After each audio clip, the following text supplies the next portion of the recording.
Welcome friends. तो इस lecture में समझते हैं कि ओएस के अंदर लोडिंग, लिंकिंग और एड्रेस बाइंडिंग क्या होती है।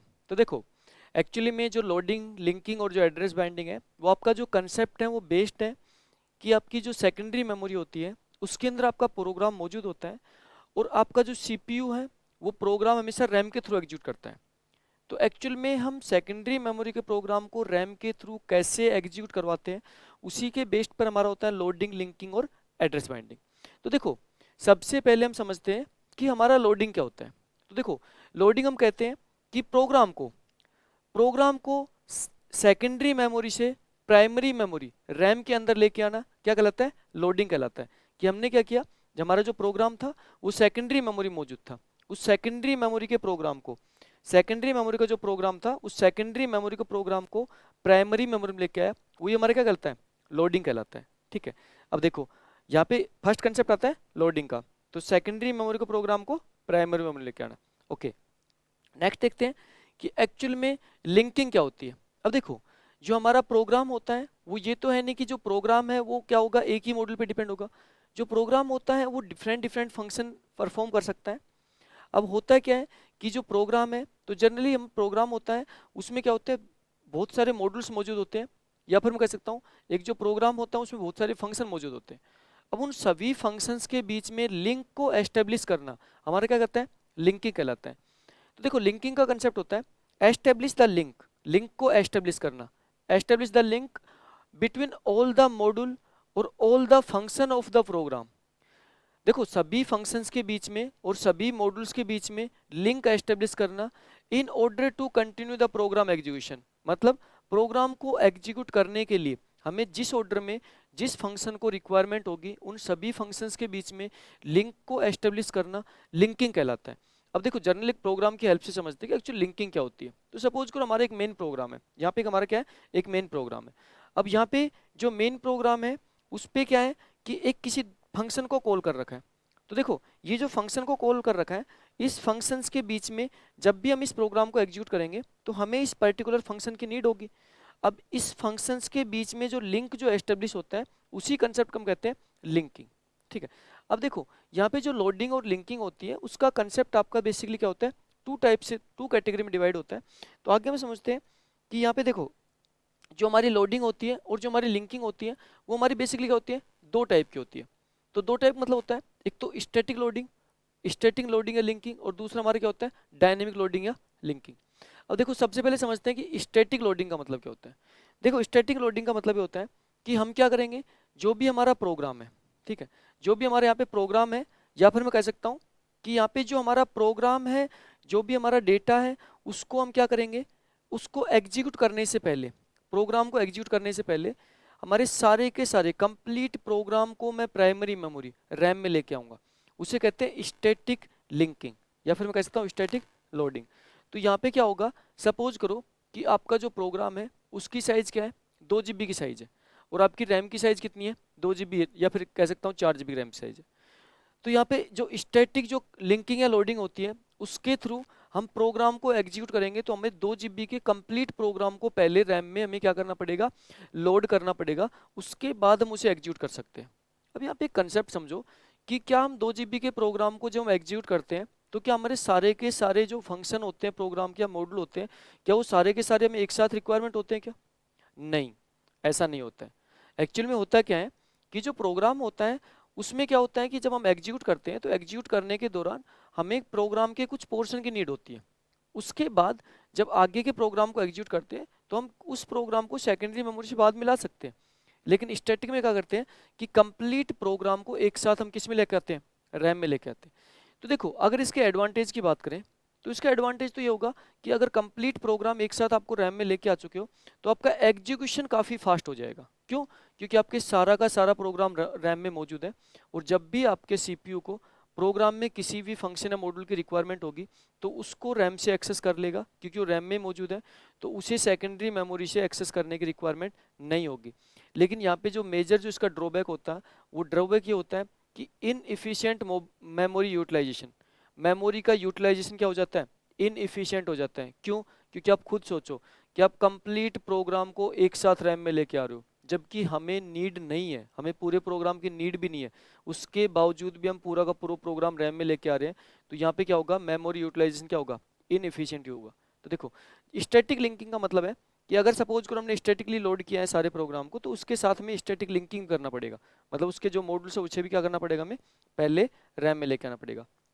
सेकंड होता है डायनेमिक। तो देखो डायनेमिक का नाम से पता लग रहा है, डायनेमिक का मतलब होता है कि हम प्रोग्राम को लोड करेंगे ऑन डिमांड। तो यहाँ पे नाम से पता लग रहा है डायनेमिक, मतलब क्या है, प्रोग्राम को लोड करेंगे कैसे, ऑन डिमांड पे। इसका मतलब है कि जब हम प्रोग्राम को एग्जीक्यूट करेंगे, तो एग्जीक्यूट करने पे हमें ये तो है नहीं कि सारा का सारा प्रोग्राम हमें एक बार ही जरूरत पड़ती है, नहीं। सपोज करो आप मूवी को प्ले करते हो, जब मूवी को प्ले करते हो तो आपकी 2 GB की मूवी है, तो ये नहीं होता है कि आपकी सारी की सारी मूवी एक साथ प्ले हो जाएगी, नहीं।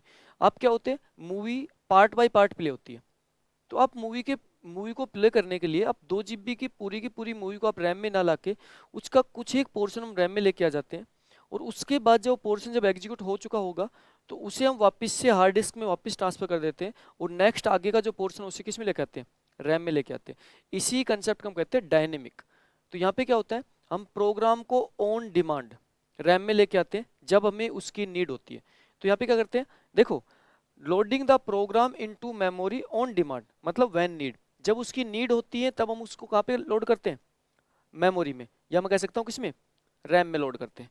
अब देखो जब भी हम डायनेमिक लोडिंग की बात करेंगे तो उसके अकॉर्डिंग डायनेमिक लिंकिंग परफॉर्म होगी। कैसे, कि जब आपकी किसी फंक्शन या मॉड्यूल की रिक्वायरमेंट होगी, उसी टाइम पे उस फंक्शन या मॉड्यूल को किस में लेके आना पड़ेगा, रैम में लेके आना पड़ेगा। तो यहाँ पे हमारी होती है 2 टाइप की लोडिंग और लिंकिंग, स्टैटिक और डायनेमिक। तो आपको याद रखना है इस कंसेप्ट को। तो देखो नेक्स्ट देखते हैं एड्रेस बाइंडिंग। तो एड्रेस बाइंडिंग का मतलब होता है कि जो एक्चुअल में जो हमारा जो रियल में जो प्रोग्राम इंस्ट्रक्शन और डेटा होता है, उसको एक्चुअल फिजिकल मेमोरी के साथ, मेमोरी के लोकेशन के साथ क्या करना, बाइंड करना। तो होता क्या है कि जनरली जो हमारा जो प्रोग्राम होता है वो किस में मौजूद होता है, सेकेंडरी मेमोरी मौजूद होता है। अब सेकेंडरी मेमोरी के प्रोग्राम को प्राइमरी मेमोरी रैम के साथ, अब रैम में क्या होता है, रैम डिफरेंट पार्ट में डिवाइड होती है। आगे हम पढ़ेंगे कि रैम में एक्चुअली क्या होता है, डिफरेंट डिफरेंट जो रैम होती है वो इक्वल साइज की फ्रेम में डिवाइड होती है। तो हम क्या करते हैं, सेकेंडरी मेमोरी के प्रोग्राम को रैम में लेके आते हैं, मतलब फ्रेम में लेके आते हैं, और प्रत्येक फ्रेम का होता है एड्रेस होता है। तो देखो एड्रेस बाइंडिंग का मतलब ये होता है कि आपके सेकेंडरी मेमोरी में जो प्रोग्राम है उसको रियल में जो प्राइमरी मेमोरी है उसके साथ क्या करना, बाइंड करना, मतलब प्राइमरी मेमोरी का एड्रेस असाइन करना, प्राइमरी मेमोरी को बाइंड करना, क्या कहलाता है, एड्रेस बाइंडिंग कहलाता है। इसका मतलब ये है कि यहाँ पे आपकी एक प्रोग्राम, यहाँ पे आप क्या है, ये आपकी सपोज करो रैम है जो इक्वल साइज के फ्रेम में डिवाइड है, इसको मैं कह रहा हूँ यहाँ पे एक रैम है। अब देखो यहाँ पे आपकी एक सेकेंडरी मेमोरी हार्ड डिस्क है, ठीक है। अब सेकेंडरी मेमोरी का जो प्रोग्राम होता है, उस सेकेंडरी मेमोरी के प्रोग्राम को, देखो सेकेंडरी मेमोरी जो प्रोग्राम हो उसे रैम के अंदर लेके आना। अब सेकेंडरी मेमोरी के प्रोग्राम को रैम के साथ, अब रैम का क्या होता है, यहाँ पे एड्रेस होता है, जैसे सबका क्या होता है, यहाँ पे एड्रेस होता है। अब यहाँ पे क्या होता है, रैम का एड्रेस होता है, तो रैम के साथ उसको क्या करना, बाइंड करना, क्या कहलाता है, एड्रेस बाइंडिंग। अब देखो जो एड्रेस बाइंडिंग होती है वो भी हमारी डिफरेंट डिफरेंट टाइप की होती है। तो देखो सबसे पहले हम देखते हैं कि यहाँ पे एड्रेस बाइंडिंग हमारी अलग अलग टाइप की होती है। तो अगर मैं बात करूँ पहली एड्रेस बाइंडिंग की, तो होती है हमारी कंपाइलर टाइम एड्रेस बाइंडिंग। तो देखो सबसे पहले आती है हमारी कंपाइल टाइम एड्रेस बाइंडिंग। इसका मतलब ये होता है कि जब भी हम प्रोग्राम को कंपाइल करेंगे उसी टाइम पे हम उसको क्या करेंगे, प्राइमरी मेमोरी के साथ, प्राइमरी मेमोरी की जो हमारी जो प्राइमरी मेमोरी जो फ्रेम होती है उसके अंदर उसके एड्रेस को, मतलब उसके एड्रेस में लेके आ जाएंगे।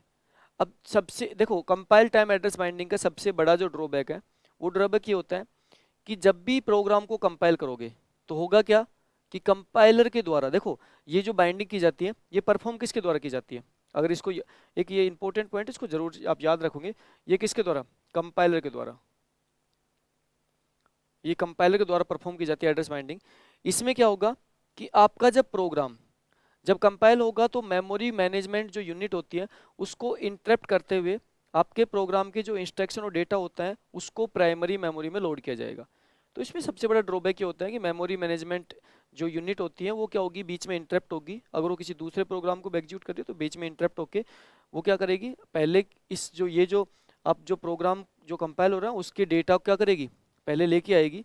तो उसके लिए क्या करना होगा, यहाँ पे सबसे बड़ा ड्रॉबैक यही है कि मेमोरी मैनेजमेंट यूनिट इंटरप्ट होती है, ओएस के द्वारा यहाँ पे जो मेमोरी मैनेजमेंट यूनिट है वो इंटरप्ट होती है, और ये टास्क परफॉर्म की जाती है किसके द्वारा, कंपाइलर के द्वारा, ठीक है। सेकंड नेक्स्ट आता है आपका लोड टाइम एड्रेस बाइंडिंग। इसका मतलब हो कि यहाँ पे हम जो एड्रेस बाइंडिंग करते हैं वो करते हैं जब हम प्रोग्राम को लोड करेंगे। अब देखो, प्रोग्राम को लोड करते समय हम एड्रेस बाइंडिंग करते हैं, और यहाँ पे जो एड्रेस बाइंडिंग परफॉर्म की जाती है वो लोडर के द्वारा परफॉर्म की जाती है। एक लोडर होता है, उसके द्वारा परफॉर्म की जाती है लोड टाइम एड्रेस बाइंडिंग की। ठीक है, इसका मतलब है कि यहाँ पे लोडर के द्वारा एड्रेस बाइंडिंग परफॉर्म की जाएगी।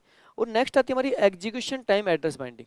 तो देखो, एग्जीक्यूशन टाइम एड्रेस बाइंडिंग का मतलब होता है कि प्रोग्राम को जो हमने कंपाइल किया है उस टाइम भी हमें क्या क्या नहीं करना, एड्रेस बाइंडिंग नहीं करनी। लोड के टाइम पे भी एड्रेस बाइंडिंग नहीं करनी। हमें क्या करना है, जब प्रोग्राम को हम रियल में एग्जीक्यूट करते हैं, जब प्रोग्राम को रियल में एग्जीक्यूट करते हैं उस टाइम पे हम ऑन डिमांड लेके आते हैं। कब? ऑन डिमांड हम सेकेंडरी मेमोरी से हम मतलब इंस्ट्रक्शन और डेटा होती है उनको उठा के कहाँ लेके आते हैं, प्रोग्राम में लेके आते हैं। मतलब यहाँ पे जो टास्क परफॉर्म की जाती है ये जो हमारा प्रोसेसर होता है उसके द्वारा की जाती है। प्रोसेसर मतलब यहाँ पे जो मेमोरी मैनेजमेंट यूनिट है उसके द्वारा परफॉर्म की जाएगी। तो यहाँ पे अगर पूछा जाए आपसे एग्जाम में कि जो आपकी execution time address binding perform कौन करता है, तो कौन करता है? आपका प्रोसेसर करता है। ठीक है, तो यहाँ पे जो इंपॉर्टेंट इसका कंसेप्ट है, इसमें हमें एक चीज़ ये समझनी है कि आज के दिन जो हमारे जितने भी जो ऑपरेटिंग सिस्टम आते हैं वो ज़्यादातर किस पे काम करते हैं? डायनेमिक लोडिंग, डायनेमिक लिंकिंग और डायनेमिक एड्रेस बाइंडिंग काम करते हैं। इसी वजह से हम इसको कहते हैं ऑन डिमांड काम, कि जब हम प्रोग्राम को एग्जीक्यूट करते हैं, रियल में जब प्रोग्राम एग्जीक्यूट होता है तो उसी टाइम पे उस प्रोग्राम को सेकेंडरी मेमोरी से प्राइमरी मेमोरी में लाया जाता है। इसी को हम कहते हैं डायनेमिक लोडिंग, डायनेमिक लिंकिंग और डायनेमिक एड्रेस बाइंडिंग। तो यहाँ पे जो इंपॉर्टेंट कंसेप्ट है जो आपसे पूछा जाता है, तो आपको याद रखना है जो कंपाइल टाइम एड्रेस बाइंडिंग है उसको कंपाइलर परफॉर्म करता है, लोड टाइम को लोडर परफॉर्म करता है, और एग्जीक्यूशन टाइम कौन परफॉर्म करता है? हमारा प्रोसेसर परफॉर्म करता है। तो यहाँ पे एड्रेस बाइंडिंग का इजी कंसेप्ट है कि सेकेंडरी मेमोरी के प्रोग्राम को प्राइमरी मेमोरी लेके आना। और लेके आने में अलग अलग तरीके हैं कि कब लेके आते हैं। जब प्रोग्राम कंपाइल करो तब लेके आते हैं, जब प्रोग्राम लोड करो तब लेके आते हैं, या प्रोग्राम को जब रियल में एग्जीक्यूट करो तब लेके आते हैं। और आपके जनरली जो ज़्यादातर ऑपरेटिंग सिस्टम है वो आपके डायनेमिक लोडिंग, डायनेमिक लिंकिंग और डायनेमिक एड्रेस बाइंडिंग पर काम करते हैं। ठीक है, डायनेमिक मतलब आपके एग्जीक्यूशन टाइम एड्रेस बाइंडिंग पर काम करते हैं। तो एक छोटा सा कंसेप्ट था, इसको आप अच्छे से याद रखेंगे। इस पे नॉर्मली आपके जनरल क्वेश्चन बन जाता है कई बार, तो आप इस चीज़ को याद रखेंगे। ओके, नेक्स्ट लेक्चर में हम मेमोरी मैनेजमेंट का आगे कंसेप्ट देखेंगे। Okay, thank you. तो प्लीज़ लाइक कीजिए और कमेंट्स करके बताइए आपको कैसा लगा ये lecture. Okay, thank you so much.